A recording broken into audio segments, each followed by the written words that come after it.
दामी खोला हेर्नु न ओ माई गॉड त्यही थियो भ्लग अनि आज म छिटो छिटो उठेँ अब एकछिनपछि चाहिँ हामी घुम्न जाने किनभने मौसम एकदमै ठिक्कको छ न धेरै जाडो न धेरै गर्मी एउटा खतरा कुरा देखाउँछु ल यही देखो मम्मीसँग जाने भनेको मम्मी एकदमै लो आ गई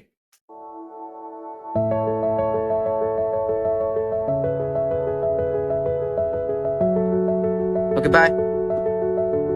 हस्पिटल पनि आइपुग्यो फाइनली हस्पिटल पनि आइपुग्यो त्यसै पनि ढिलो भइसक्यो अब चस्मा सस्मा नबनाउने हामी जाउँ यहाँबाट चस्मा बनाउनु पाएन ठिक छ आज यसैले काम चलाउने हामी अर्को दिन चस्मा बनाउनु जाने किनभने बिकज डक्टर इज बिजी अनि प्लस त्यहाँको फ्यान खटखट खटखट गरेर मेरो भ्लगै बिगारिदियो म ब्रस गरिहाल्छु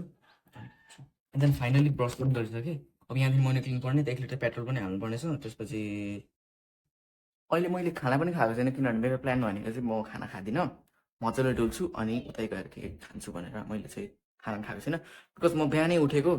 8 बजीतिर उठेको अब म वासरुम जान्छु नि जानुपर्छ फाइनली म वासरुम आइसकेँ वासरुमदेखि निक्लिसकेँ अब जानुपर्छ ल अब पेट्रोल हाल्छु म उता गएर एन्ड देन त्यसपछि जानुपर्छ कुदाउँदाखेरि क्यामेरा पक्रिनु गाह्रो हुन्छ किनभने एक्लै छु नि त सोलो सो म एकचोटि पेट्रोल लान पुगेर गर्छु ल म 1 लिटर पेट्रोल ल फाइनली पेट्रोल पनि हालेँ अब यहाँदेखि सरासर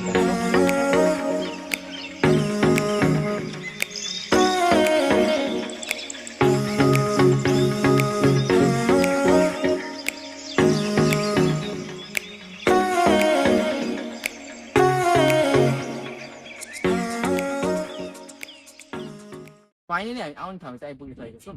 अनि यो ठाउँ चाहिँ मोरङ रिभर तब हामी तल जाने तल एउटा राम्रो खोला देख्दैछ त्यहाँ गएर खिच्ने अनि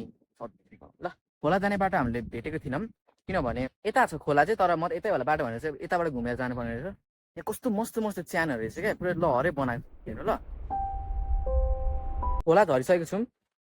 अब म तपाईँलाई जे जे देखाउँछु त्यो ध्यान दिएर हेर्नु ल कस्तो दामी पानी थियो यहाँ हेर्नु न कस्तो दामी पानी मैले लाइफमा देखेको छु ट्र्याक्टरलाई हेर्ने कस्तो पार गएको बाटो त्यहाँदेखि रहेछ हामी यताबाट घुमेर आयौँ यार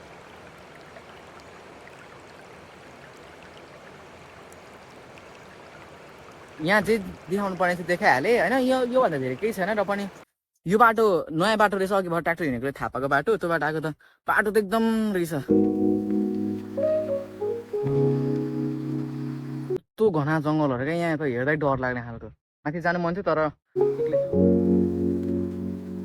चाबी झन्डै बच्यो यो यस्तो बनाएको रहेछ बल्ल बल्ल टिपेको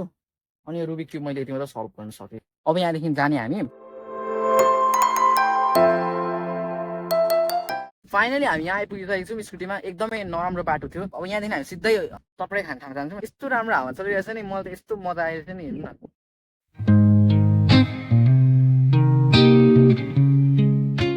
अब हामी खाइसक्यौँ अब हामी यहाँबाट जाने पेट्रोल एकदमै महँगो रहेछ यहाँ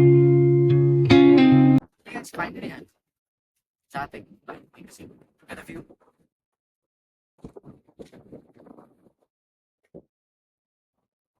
बल्ल बल्ल म घर आइपुगेँ तर यस्तो हालतमा क्या बाटोमा यस्तो नराम्रो बाटो थियो नि मेरो कुरा यस्तो भयो चस्मा दोकान पनि जाउँ भनेको अब ट्रेन्सपोर्टेसन जाउँ ल स्कुटी फोर न फोर भइसक्यो म धुन्छु तपाईँहरू टाइम ल्याप्स हेर्नु ल